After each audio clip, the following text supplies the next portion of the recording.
we embrace who we are, and we believe that we play with a lot of heart and a lot of passion for the game, and then we win football games. And if winning football games makes you a villain, we're gonna keep going out there and doing it. Oh my gosh, you're not a villain. Okay, Stephen A., what do you make of what Mahomes had to say?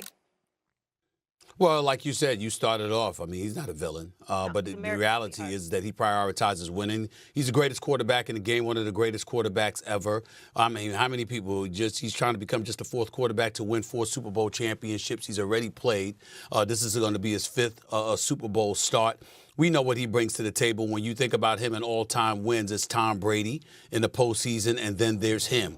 Obviously, Joe Montana is 4-0 in Super Bowls. Patrick Mahomes is 3-1. Tom Brady is who he is, 7-3. But they're really the creme de la creme. We understand who he is and what he brings to the table, and all of that. I just want them to stop with all of this villain talk. I don't know what the hell they're talking about. Who labeled them a villain? Exactly. You might have Chiefs fatigue. You might have Chiefs fatigue in terms of people saying they want somebody else to win, but it's not like they're treating them like the Chiefs like they're villains, for crying out loud. I think Travis Kelce is beloved. I think Andy Reid is beloved. I think Patrick Mahomes is revered. So I just don't understand it, but that's just me. Excuse me, Stephen A., hold on. Before you two go, Stephen A., I'm on your side with this. I need you to educate our 2 experts here. Can you explain to them some of the names that we discussed last week that are actual villains in the NFL and NFL actual villains in NFL history? Vontez Burfict. Thank you. Jack Tatum, Lyle Alzado, Richie Incognito. I mean, you've got some of these names that have been thrown out there throughout the years. I mean, when you talk about villains, I mean, those are real villains. But you know what, Stephen A., they weren't streets. Stephen A., they weren't. I don't know if those guys were villains. Those guys were line steppers. Those guys were line crossers. And look, hey, believe me, back in the day, we loved those guys. We love. Don't you know Charlie Murphy? Don't you talk about habitual line steppers? Habitual line steppers like Charlie Murphy, the late great Charlie Murphy. That's what we're talking about here. Thank you. But you know what? No, but that's not. Look, this. All right, maybe villain isn't the right word here. Then, okay, I don't know. Maybe villain isn't the right word. But to feel as though, like, Patrick Mahomes is revered because of his record and because of his truly transcendent ability. But as far as, like, I think villain in the terms of, or in the context of, like, I talk about this, like, with my son, right, who's in middle school right now. And I ask him in the middle school, like, when people talk about Patrick Mahomes, what do they say? He's like, everybody hates him. Exactly. Everybody thinks he's annoying. Exactly. Everybody thinks he wins too much. People don't like how he talks. People think that, that he talks about the script all the time. People feel like the fix is in with the Chiefs. They don't like giving him credit. They hate the guy. My son has a signed Patrick Mahomes authentic jersey. I said, why don't you wear it to school? He's like, are you kidding me? He's like, I'm not going to wear it to school. People may start throwing stuff at me, write stuff on. Who knows what they try to do? See, and I think that is very common across the United States right now as far as how people think. Just go on the social media and put Patrick Mahomes' name in and see what they say about him. It may not be a villain, but there is definite fatigue and annoyance that is directed at this guy. Fatigue's fair. I think it kind of even goes a little bit further than fatigue. Yeah, Dan? Dude, I totally agree.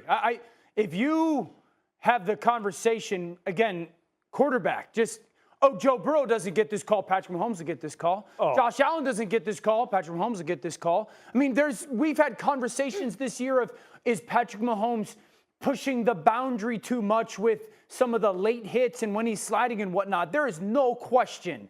There's no question that people want this team to lose if you're not in that kind of square of Missouri and whatnot. So, like, the fact that you don't think that they're villains, I totally disagree with.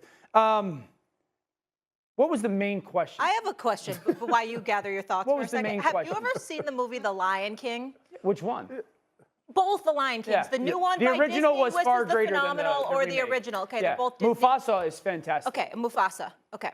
So there's Mufasa, and then there's Scar. Right. Mm-hmm. Who's the villain?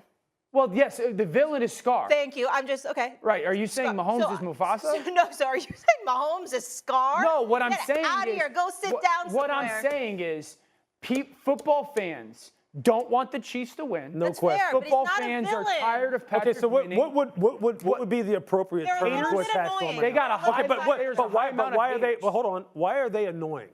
They win. What else is? Does Patrick Mahomes get in trouble? Is he someone who's why is he annoying? Listen, I would know something about that. I'm considered one of the most annoying people in television. Why do you think that is? He legit spit. He legit spit. So I certainly can't You said Stephen A. was like, I have the perfect analogy. Look at me. Look at me. I'm annoying. You literally need to get the gym shot. Hold on. I've never done this in my quadrillion years on TV. I spit up straight out my mouth. Like, I apologize, America. Oh my gosh! Stephen A. and I have never got along more. Let the record show. Oh my goodness! Stephen A. said, "I can relate to you, Patrick Mahomes. Yeah. I relate. I win all the time. He finally told the truth. Oh my God! Go ahead, Stephen A. I'm sorry. I apologize, everyone. April marks 13 consecutive years at #1, baby. I mean, this is what we do. But I win and they hate me. By the way, as us, damn right, and keep on hating because I'm gonna keep on winning. But here's the deal, y'all. It's amazing, and it's a distraction, Louis Riddick, because I mean, the fact that you got a kid in middle school, I like. Wait a minute, I thought, how old is Louis Riddick? Right. I thought he's a little bit older. Right. Now we're doing with a kid in middle school, but that's a different subject for another day. You know what? Here's the deal, y'all. Louis, don't even. Go ahead, Louis. No, it's good. No, keep going. I want to hear what your point is. No, all right, smooth daddy, Mr. Chippendales. All I'm trying to say to you is this. Listen to this. When you talk about Patrick Mahomes, right? Yeah, it's fatigue, but I barely heard about him outside of him on the football field since Taylor Swift arrived. I barely hear about him. And y'all know that's true. Ain't nobody thinking, listen, you think about the greatness of Patrick Mahomes, you know that if this brother gets the ball and time is running out, you're toast because he's going to find a way to beat you. His greatness speaks for itself. There's admiration, there's reverence, and what have you. But in terms of him being a bad guy, now, when you talk about Chiefs fatigue, let's call it what it is. What you're really, really interested in is that level of parity. What you're really, really interested in is seeing somebody that can knock them off legitimately. Seeing Patrick Mahomes go out there. Listen, he's got 5 interceptions in Super Bowls, you know. He's got 5. He doesn't usually do that during the playoffs. But in the Super Bowls, in the 4 Super Bowls he's played in, he's had 5 interceptions. There have been some vulnerabilities that have been witnessed from him during Super Bowl competition in some people's eyes. What you want to see is him ultimately fall because we love parity. We love the suspense. Think about what this Sunday will mean. When we go and watch the Super Bowl and there's a blowout, we'll be disgusted. We don't want to see that. We want to see a thrilling competition. We want to see it up for grabs, who's going to win, and by him getting knocked off, if that were to happen, you'd love to see that too, only from the standpoint, okay, you can't cement their dominance. They can be had. It's what makes football great, more so than any other sport in this moment in time. It's established itself as an event every single week, and it's parity. Nope. I want to see dynasty. What do you mean, nope? I want to see history. I want to see people like continue to win. Hey, look, you just said it. You are Patrick Mahomes. You're the Patrick Mahomes of TV, right? They build you up to try to tear you down. But you know what? But you know what? But you know. They'll try again, 2nd and 10. They'll fake the handoff. Now Smith. And he's taken down. This will be a Brown sack. Okay, you know my bias is about to come out here. A lot of people think that the offense is just moving in the wrong direction. I'd say they're moving in the right direction because the defense is pushing them back. Former defensive guy. Now, as a quarterback, 3rd and long, you really got to rally the troops here, don't you? Yeah, you're doing a big way, and what else do you have to look out for? More pressure coming at you because it seems to be working pretty well. 3rd and long, it's Smith escaping the pressure right. Slings this deep. This is caught inside the 15. And he takes it in. Touchdown, Washington. A pretty decent game. Other quarterbacks, they have a hard time getting past it and often put the ball up for grabs the rest of the ball game. And a productive gain out to the 14 after starting at the 7. It's a gain of 7. 7 yards the pick up there. 3 yards remain for 2nd down.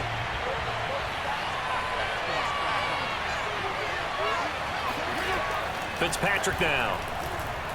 Slings this deep from McLaurin. It got his man complete.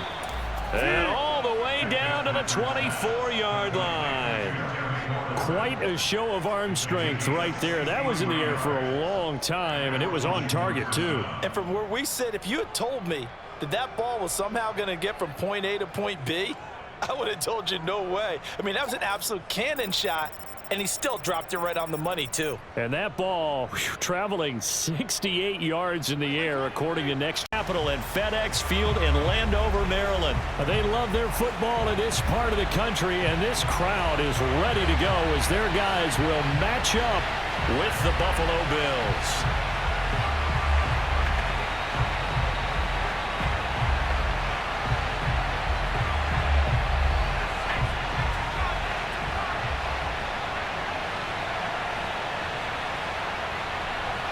Two teams more than ready to get this one started. And we are underway from FedEx Field.